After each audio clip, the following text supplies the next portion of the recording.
सास का सम्मान। नमस्कार दोस्तों, सानिया वॉइस स्टोरी चैनल में आपका स्वागत है। तो दोस्तों, आज की कहानी है सास का सम्मान। पायल, अरे ओ बेटा पायल, कहाँ चली गई? अरे हाँ आ रही हूँ। इतना क्यों चिल्ला रही हो माँ जी?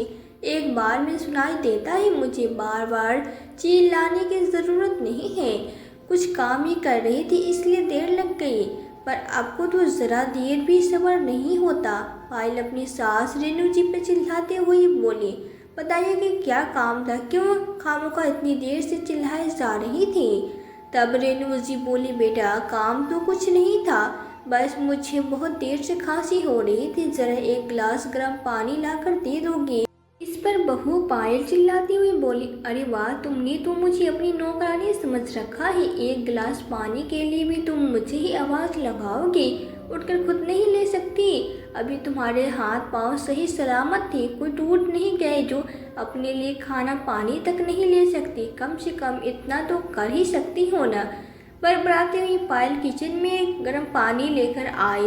इतनी ही देर में पायल का बड़ा बेटा अपने कॉलेज से घर पहुंचा। उसकी परीक्षाएं चल रही थी और वो अपनी परीक्षा देकर लौटा था, तो उसके आते ही पायल ने उसे खाना खिलाया और आराम करने के लिए भेज दिया।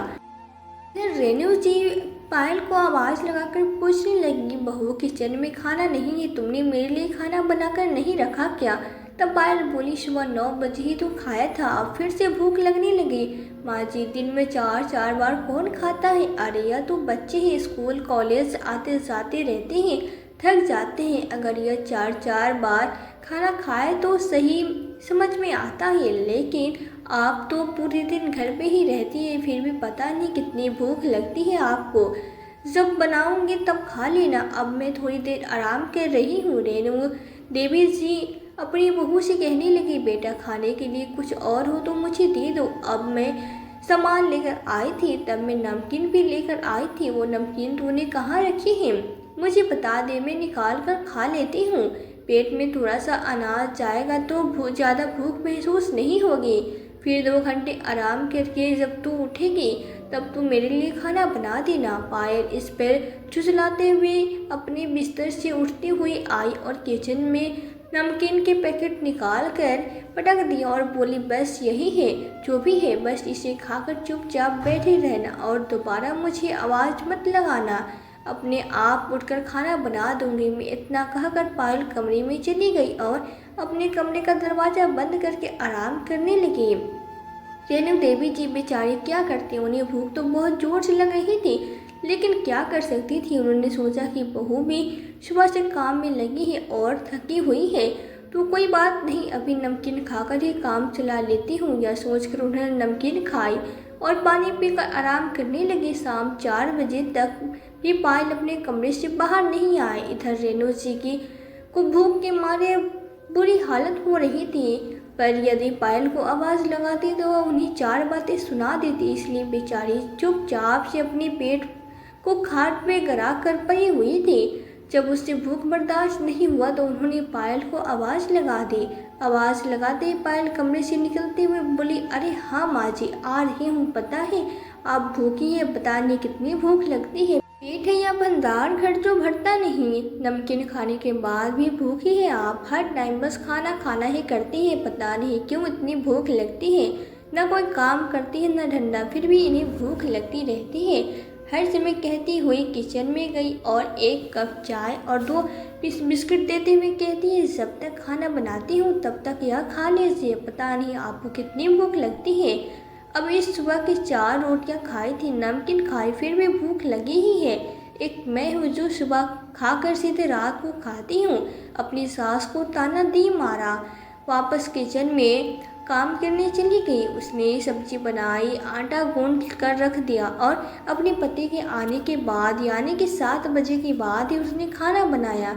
अब बेचारे रेणु देवी जी जैसे ही खाना खाने बैठ रही थी कि पायल रेणु देवी जी से बोली, माँ जी आपको दिखाई नहीं देता, आपका बेटा सुबह से ऑफिस गया था और सुबह के गए, अब घर वापस लौट रहे हैं, पहले इन्हें खा लेने दीजिए, गरम गरम खाना बना रही हूँ, एक एक करके सब लोग खा लेना।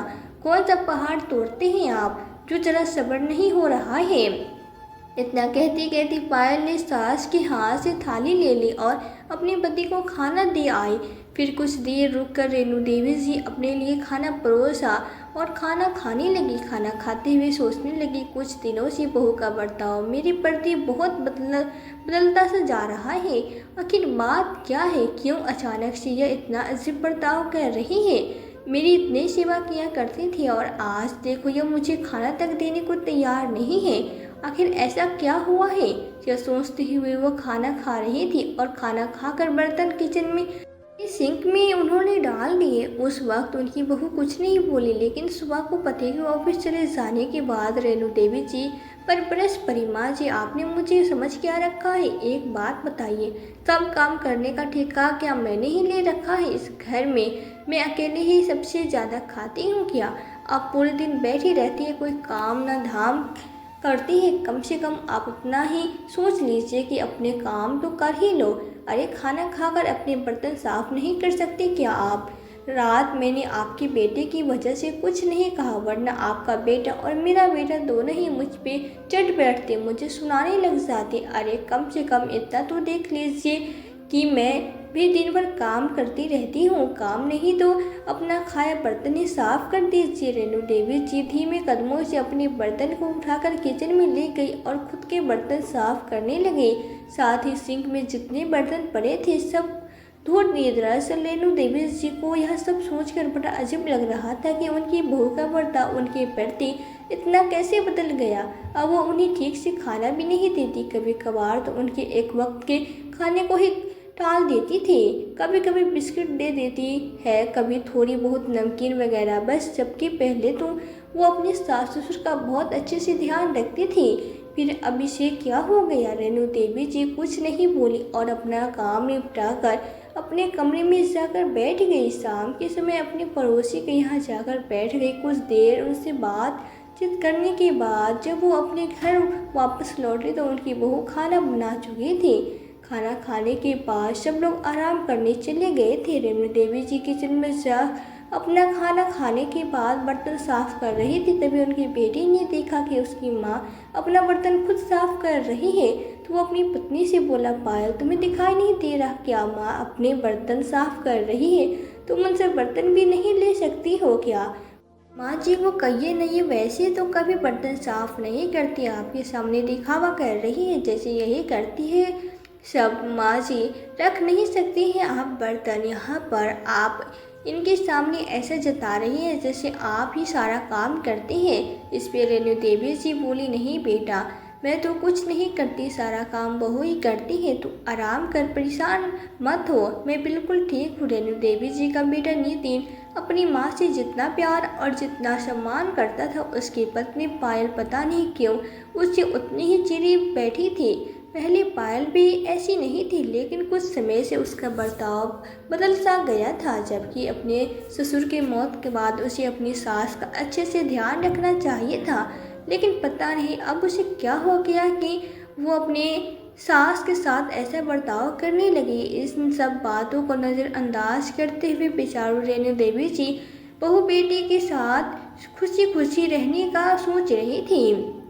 उन्होंने यही सोच रखा था कि जैसे भी बेटी बहू खुश है, मैं वैसे ही रहूं कि उनकी खुशी में ही मेरी खुशी है। इस बुढ़ापे में ना तो मेरी कोई इच्छा है न चाहत है। बस यही सब सोचकर रेणु देवी जी अपने बच्चों के साथ खुशी खुशी रहा करती थी।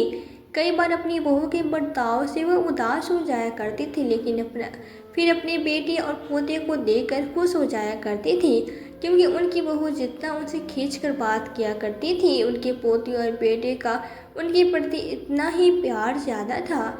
उनका पोता और बेटा उनसे हमेशा ही बहुत प्यार से बात किया करते थे, उनका हमेशा ख्याल रखते थे और वो भी इस बात से बहुत खुश है। लेकिन पायल दिन प्रतिदिन अपना व्यवहार और कठोर करती जा रही थी। अपने इतने बुजुर्ग सास के प्रति उसका ऐसा व्यवहार बिल्कुल भी उचित नहीं था, जबकि उसकी सास की उम्र अब ढल चुकी थी। अब उनकी उम्र नहीं थी कि वो अब कोई काम कर सके, वो तो अपने रोज़मर्रा का काम खुद कर ले, उतना ही बहुत है। 70 वर्ष की उम्र में भला इतना काम कौन करता है? यह तो रेणु देवी जी भी जानती थी कि हाथ पैर चलते रहने चाहिए, इसलिए वो सुबह 5 बजे उठकर व्यायाम करती और पास में ही बने हुए पार्क में रोज टहलने के लिए जाया करती थी। अपनी सेहत का वो पूरा ध्यान रखती थी। पायल अपनी सास के साथ दिन पर दिन बुरे से बुरा व्यवहार करने की कोशिश करती और उन्हें बात बात पे उन्हें सुनाती रहती कि आप तो कुछ करती नहीं है, बस घर में खाली बैठे रहती है। अभी कुछ कर लिया कीजिए, मेरा ही काम कर दीजिए।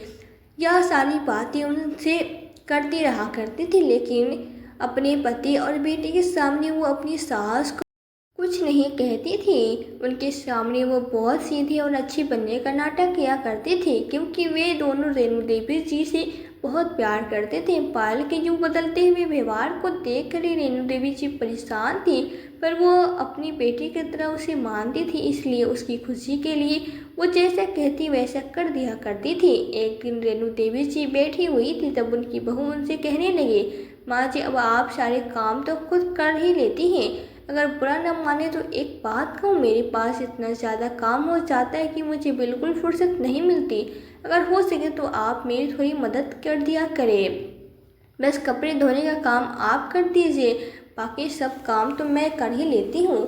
रेणु देवी जी बस अपनी बहू के अचानक से बदलते रूप से परेशान थी, पर वो अपनी बेटी की तरह उसे मानती थी, इसलिए उसकी खुशी के लिए जैसा वो कहती वैसा कर दिया करती थी। और इस तरह पायल अपनी सास से कपड़े धुलवाने लगी। एक दिन ऑफिस निकलते वक्त रेणु जी का बेटा फ़ोन और ऑफिस का कुछ ज़रूरी पेपर घर पे ही रह गया। इसके बारे में उसे ऑफिस पहुंचकर पता चला। जब उसे ऑफिस में ध्यान आया कि उसका फ़ोन और पेपर तो घर पे ही रह गया है, तो वो अपने दोस्त से कहा कि वो ऑफिस देर से आएगा, इसलिए उसके घर से वो फ़ोन लेकर चला आए। और हुआ भी ऐसा ही। लेकिन अब नितिन का दोस्त उसके घर फ़ोन लेने आया। उस वक्त रेणु देवी जी कपड़े धो रही थी। नितिन का फ़ोन और पेपर कुछ देर के लिए मिला नहीं, शायद वो अपने फ़ोन को आसपास कहीं रखकर भूल गया था। तो पायल ने चेयर डालकर नितिन के दोस्त को वहीं बैठने के लिए कहा और पायल अपने पति का फ़ोन ढूंढ रही थी। इतने में नितिन का दोस्त उठकर इधर उधर टहलने लगा कि तभी उसकी नज़र रेणु देवी जी पे पड़ी, जो कि कपड़े धो रही थी। वो एक तक रेणु देवी जी को देखते रहा। सबके कपड़े धो रेणु देवी जी ने कपड़ों को सूखने के लिए डाल दिया। फिर वो खाना खाया, जो उन्होंने अपने कमरे में पहले ही रख दिया था। खाना खाने के बाद उन्होंने अपने बर्तन साफ करके रखे और अपने कमरे की साफ सफाई की। फिर इधर अब तक पायल ने फ़ोन ढूंढ लिया और वह जैसे ही फ़ोन लेकर बाहर आई, उसने देखा कि नितिन का दोस्त इधर उधर घूम रहा है और वो उसके सास के कमरे के आसपास था। तो पायल ने झटपट से आवाज़ लगाई, भाई साहब, अरे आप इधर क्या कर रहे हैं? यहाँ बैठिए, यह लीजिए फ़ोन और पेपर। दरअसल तकिए के नीचे दबा हुआ था, इसलिए दिखाई नहीं दिया। कब से ढूंढ रही थी, यह लीजिए फ़ोन और अब आप जाइए। इतना सुनकर वो लड़का फ़ोन लेकर चला गया, पर वो बहुत अजीब महसूस कर रहा था। जाकर उसने जब नितिन को फ़ोन दिया तो नितिन से अजीब तरीके से बोलने लगा कि यार पता नहीं कैसे कैसे लोग हैं, अपने माँ बाप के साथ कैसा कैसा बर्ताव करते हैं। मैं तो अपनी माँ से कुछ भी काम नहीं करवाता था और यहाँ देखो कुछ लोग अपने माँ बाप से नौकरों की तरह काम कराते हैं। और यह कोई उम्र होती है काम करने की? जब औलाद बड़ी हो जाए तो औलाद को माँ बाप की देखभाल करनी चाहिए, न कि माँ बाप को औलाद की। और उसकी यह सब बातें सुनकर नितिन थोड़ा सा चौंक गया और बोला कि यह सब तू क्या कह रहा है और किसको सुना रहा है? तब उसका दोस्त बोला, किसे क्या सुना रहा हूँ, तुझे ही कह रहा हूँ और तुझे ही सुना रहा हूँ। अरे यार हद होती है, 70 साल की उम्र में भी वो बुजुर्ग महिला इतना काम करती है, शर्म नहीं आती तुझे? तेरी माँ इतना काम करती है, तू लोग उनसे इतना काम करा भी कैसे सकते हो? मैं तो अपने मम्मी पापा से काम नहीं कराता हूँ। यह सब सुनकर नितिन को थोड़ा अजीब सा लगा। वो बोला, तू किसी और के घर तो नहीं घुस गया ना? क्योंकि मेरी माँ भी कुछ काम नहीं करती। अरे मेरी पत्नी पायलू ने हर चीज़ हाथ में दे दी है, लगता है तो किसी और के घर में घुस गया। इतना कहता हुआ नितिन हंसने लगा। तब नितिन की तरफ देखते हुए उसका दोस्त बोला, जी नहीं, मैं बिल्कुल सही घर में घुसा था। तभी तो तेरा फ़ोन और पेपर तुझ तक पहुंचा दिया। गलत घर में पहुंचता तो यह तेरा फ़ोन पेपर कैसे आता। नितिन अपने दोस्त को सीरियस देखकर बोला, यार क्या बात है, तो बता, बड़ा नाराज सा दिखाई पड़ रहा है। बात क्या है मुझे बता तो। घर जाकर आखिर तूने ऐसा क्या देख लिया जो तू मुझे इतनी बातें सुना रहा है। तब नितिन के दोस्त ने उसे सारी घटना बताई जो भी उसने उसके घर पर देखा था। यह सब सुनकर नितिन भी बहुत नाराज हुआ और कहने लगा कि अगर ऐसा है तो मैं अपनी पत्नी को ज़रूर सबक सिखाऊंगा। ऐसा सोचकर नितिन अपने ऑफिस से घर के लिए निकल गया। जब वो घर पहुंचा तो उसने देखा कि पायल खाना बना रही है और उसकी माँ अपने लिए खाना निकालने के लिए बर्तन उठा ही थी। तभी उसका बेटा पहुंच गया। इतने में वो हाथ मुंह धोकर आया। उसकी माँ ने थाल में अपने लिए खाना निकाल लिया और पायल ने फटाफट से वो थाल उठाकर अपने पति के सामने रख दी। अब तो वो सारी चीज़ नितिन खुद भी ऑब्जर्व करने लगा। वास्तव में पायल का उसकी माँ के प्रति व्यवहार कैसा है। जब नितिन ने देखा कि अगले दिन जब फिर से पायल ने उसकी माँ के आगे से थाल उठा तो नितिन तेज आवाज़ में चिल्लाया, पायल तुम्हें इतना भी तमीज़ नहीं है। माँ अपने लिए खाना निकाल रही है तो तुम उनके आगे से थाल उठा ली। तब पायल बोली, अरे नहीं नहीं माँ जी, तो आपके लिए खाना लगा रही थी ना। माँ जी, इस पर रेणु देवी जी ने भी हाँ में गर्दन हिला दी। तब नितिन बोला, अच्छा अगर माँ मेरे लिए खाना निकाल रही थी तो तुम क्या कर रही थी। क्या तुमने मुझे खाना देने में इतना कष्ट पहुँचा रहा है, या मैं खुद नहीं निकाल सकता अपने लिए खाना। माँ कोई छोटा बच्चा नहीं है जो तुम्हारे साथ काम करवाएगी। उनसे ठीक से चला फिरा भी नहीं जाता, लेकिन तुम फिर भी उनसे ही काम करवा रही हो। इस पे पायल बोली, हद हो गई है, आप तो ऐसे कह रहे हैं जैसे घर के काम आपकी माँ ही कर रही है। मैंने तो नहीं कहा ना इनसे, यह खुद ही खाना निकालने के लिए इसलिए आई। जाइए माँ जी, वहाँ जाकर बैठ जाइए, खामखा मुझे बदनाम कर रही हैं।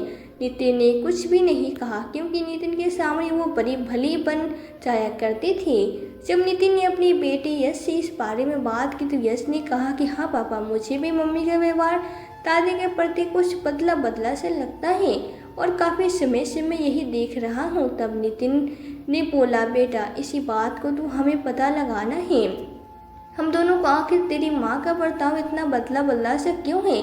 तब यश बोला, पापा मेरे दिमाग में एक बात है। दरअसल माँ की एक फ्रेंड है जो कि मम्मी के कॉलेज की बेस्ट फ्रेंड हुआ करती थी। उस दिन आपको बताया था ना उन्होंने कि वो मम्मी को एक दिन अचानक से बाज़ार में मिल गई थी।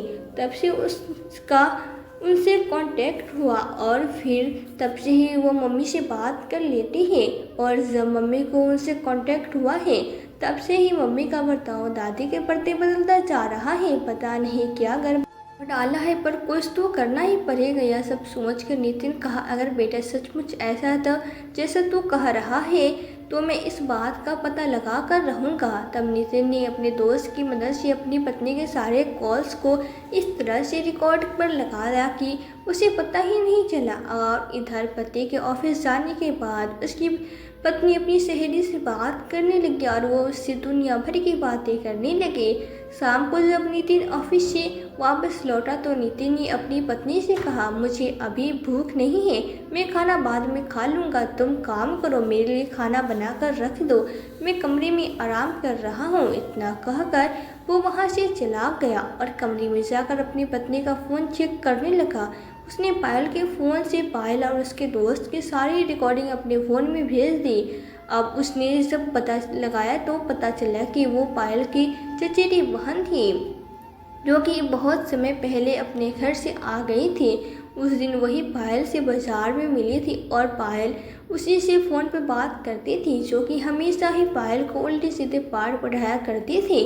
पायल के पति ने जब उसकी सारी रिकॉर्डिंग सुनी तो उसे पायल पर बहुत गुस्सा आया। जैसे ही पायल खाने की प्लेट लेकर कमरे में पहुंची कि गुस्से में उसका पति उसकी थाल में एक ज़ोरदार हाथ लगाया। पायल और सारा खाना बिखर गया। यह सब देखकर पायल भी चौंक गई कि आज अचानक उसके पति को क्या हो गया है और किस बात पर वो इतना ज़्यादा गुस्सा है। पायल आई और अपने पति से पूछने लगी कि क्या हुआ है, इतना गुस्सा क्यों कर रहे हो। लेकिन नितिन ने उसे कुछ नहीं कहा। वो गुस्से में कमरे से बाहर चला गया। अपनी माँ को जब उसने फिर से रात में बर्तन मांजते देखा तो वो तिलमिला गया और अपनी माँ से बोला, माँ मुझे एक बात बताइए, आपसे बर्तन साफ करने के लिए किसने कहा है? जब देखो तब आप किसी न किसी काम में लगी रहती है। मैंने आपसे कितनी बार मना किया है कि आपकी उम्र अब काम करने की नहीं बल्कि आराम करने की है, लेकिन आप है कि मेरी बात सुनते ही नहीं। मुझे बताइए किसने कहा आपसे यह काम करने के लिए? अब बेचारी रेणु देवी जी क्या ही कहती।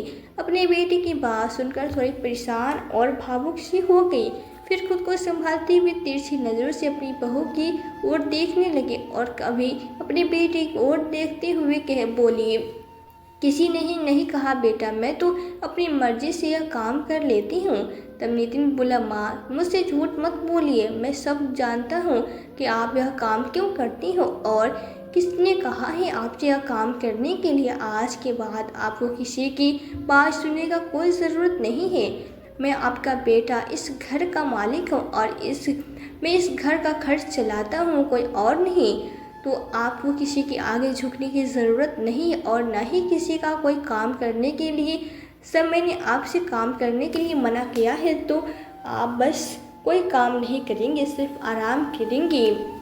यदि आपको अपने स्वास्थ्य की इतनी चिंता है तो आप पार्क में घूमने चले जाया कीजिए, घर के काम करने की क्या ज़रूरत है। अपनी माँ से इतना सब कहने के बाद नितिन अपनी पत्नी का हाथ पकड़ और उसे लगभग घसीटते हुए कमरे में ले गया।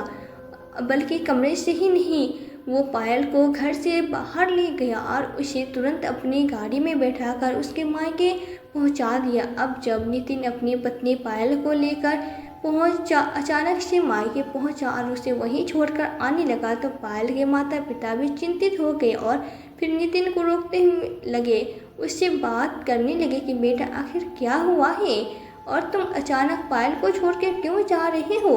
बैठे ना बात की, अचानक से ऐसा क्या हो गया बेटा? इतना नाराज़ क्यों हो? हमसे कोई गलती हुई है क्या? तब नितिन ने कहा, आपसे ससुर से बोला, नहीं माँ, मम्मी से, पापा से आपसे कोई गलती नहीं हुई है। कहो तो शायद आपसे ही गलती हुई है जो आपने अपनी बेटी को पढ़ाया लिखाया और इतना समझदार बनाया, इतना काबिल बनाया कि वह अपने पैरों पर खड़ी हो सके। लेकिन आप उसे यह सीख देना भूल गए कि उसे अपने परिवार को किस तरह चलाना है।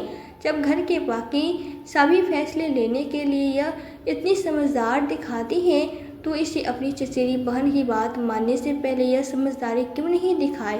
क्यों उसकी बातों में आकर इसने मेरी माँ को उनके ही घर में नौकर बनाकर छोड़ दिया है? पूछिए इससे कि मैं जो कह रहा हूँ क्या मैं गलत कह रहा हूँ? गुस्से में चिल्लाता हुआ नितिन बोला तो डर के मारे पायल पूरी तरह कांप गई और नजर नीचे करके खड़ी रही। तब जब नितिन की बातें सुनी तो उसके सास ससुर अपनी बेटी की ओर देखने लगे, पर पायल की झुकी हुई नज़रों से उन्हें सब कुछ बता दिया। लेकिन फिर भी पायल की माँ उससे नाराज होते हुए बोले, जो यह कह रहे हैं क्या सच है? क्या वास्तव में तूने अपनी माँ समान सास के साथ ऐसा घटिया बर्ताव किया है? तब पायल ने फिर भी नजरें नहीं उठाई तो उसकी माँ बोली, पायल मैं तुझसे बात कर रही हूँ, क्या जो दामाद जी कह रहे हैं वह सच है? इस बार पायल ने धीमी सी गर्दन हिलाई तो पायल की माँ गुस्से में आकर पायल को एक थप्पड़ जड़ दिया और बोली कि तुझे शर्म नहीं आई अपने माँ समान सास के साथ ऐसा बर्ताव करते हुए? यह हमने तुझे संस्कार दिए हैं। हमने तो कभी भी तुझे यह नहीं सिखाया कि तू अपने बड़ों के साथ ऐसे बदतमीजी करे, और फिर वो तो तेरी सास है, उसके साथ तूने ऐसा बर्ताव किया भी कैसे? बस इधर उधर की उसे दुनिया भर की बातें सुना रहे थे और जैसे ही नितिन पायल को छोड़कर जाने लगा वैसे पायल नितिन का पैर पकड़कर रोने लगी, गिड़गिड़ाने लगी और उससे माफ़ी मांगने लगी।